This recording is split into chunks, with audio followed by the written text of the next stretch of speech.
الحمد لله رب العالمين والعاقبة للمتقين والصلاة والسلام على سيد الأنبياء والمرسلين وعلى آله وأصحابه أجمعين أما بعد. وعن أبي هريرة رضي الله تعالى عنه قال: سمعت النبي صلى الله عليه وسلم يقول: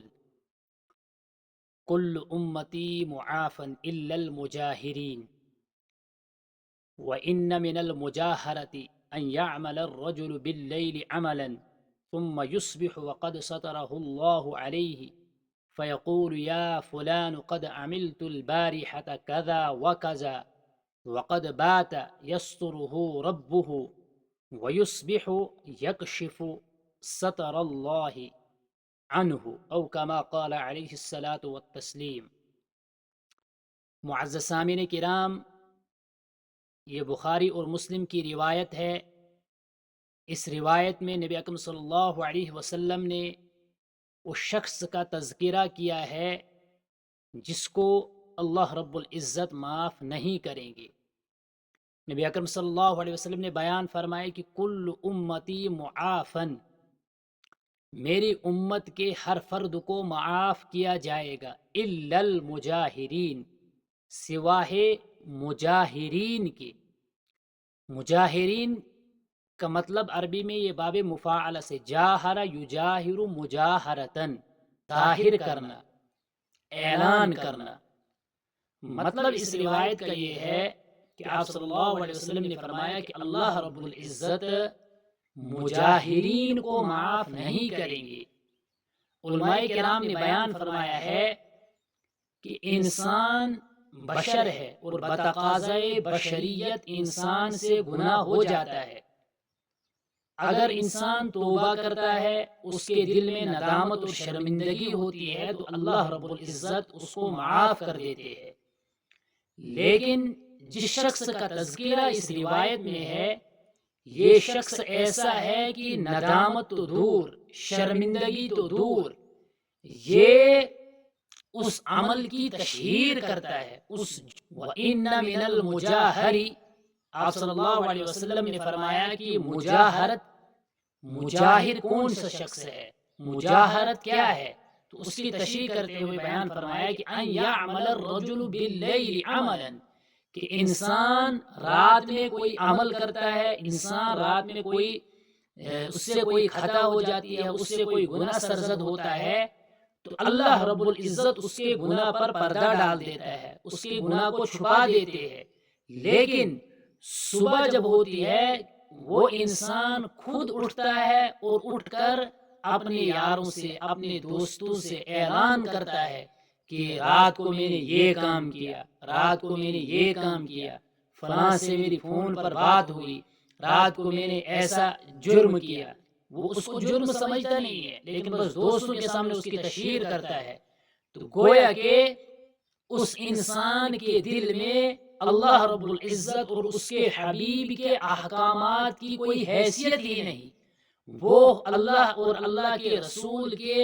بتلائے ہوئے طریقوں کو اپنانا ہی نہیں چاہتا ہے، ان پر عمل کرنا ہی نہیں چاہتا ہے، اور ان کی کوئی حیثیت ہی اس کے دل میں نہیں ہے۔ تو اس انسان کو توبے کی توفیق نہیں ہوتی ہے۔ جب توبے کی توفیق نہیں ہوتی ہے تو اللہ رب العزت اس کو معاف بھی نہیں کریں گے۔ تو جب اسی حال میں رخصت ہو جائے گا تو آخرت میں جب حساب و کتاب لگے گا تو وہاں پر اللہ رب العزت اس سے سخت غضبناک ہوں گے، کیونکہ اللہ رب العزت اس کے عیب کو چھپا رہا ہے، وہ خود اس کو اظہار کر رہا ہے، خود اس کو ظاہر کر رہا ہے، خود لوگوں کے سامنے اپنے عیب کو بیان کر رہا ہے۔ اس میں مثلاً اگر کسی نے نئی شادی کی ہے، اب شادی کرنے کے بعد انسان جب ازدواجی تعلق قائم کرتا ہے، تو ازدواجی تعلق قائم کرنے کے بعد انسان صبح اٹھ کر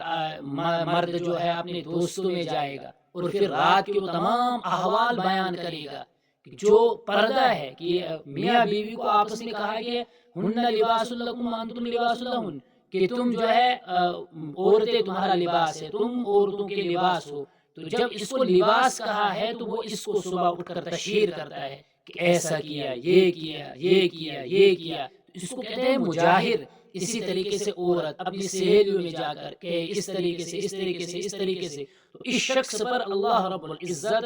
بہت ناراض ہوتے ہیں، چونکہ یہ اس بات کی دلیل ہے کہ اس شخص کے دل میں اللہ کا خوف نہیں ہے، اللہ کا ڈر نکل چکا ہے، تو ایسے شخص کو اللہ رب العزت معاف نہیں کریں گے کہ اللہ رب العزت نے اس کے عیب پر پردہ رکھا، اس شخص نے اس عیب کا اظہار کر دیا، جیسے کہ روایت کے اندر نبی اکرم صلی اللہ علیہ وسلم فرمایا ان یعمل الرجل باللیل عملا، کہ انسان رات میں کوئی کام کرتا ہے، یصبح وقد سترہ اللہ عنہ فیقول یا فلان، صبح کرتا ہے حالانکہ اللہ نے اس کے عیب پر پردہ رکھا ہوتا ہے، تو وہ کہتا ہے فیقول یا فلان عملت البارحة کذا کذا، میں نے رات میں ایسا ایسا کام کیا، ایسا ایسا کام کیا، حالانکہ اللہ رب العزت نے وقد بات یسترہ ربہ، اس کے رب نے اس کے اس عمل پر پردہ رکھا ہوتا ہے، لیکن جب صبح یصبح فیکشف ستر اللہ عنہ، تو اللہ کے اس رکھے ہوئے پردے کو ہٹا دیتا ہے، تو یہ گویا کہ اس کے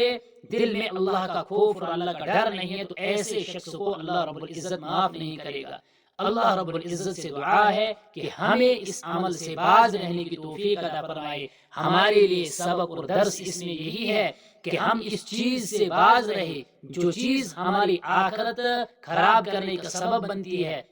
جو چیز ہماری کساوت قلبی کا ذریعہ اور سبب بنتی ہے، اس چیز سے ہمیں بچنے کے لیے اللہ رب العزت سے دعا مانگنی ہے کہ یا اللہ ہمیں ان جرائم سے محفوظ رکھ، اگر ہم سے کبھی کوئی جرم ہو جائے تو اس کی تشہیر سے ہمیں محفوظ رکھ۔ اللہ رب العزت عمل کی توفیق عطا فرمائے۔ وآخر دعوانا الحمدللہ رب العالمین۔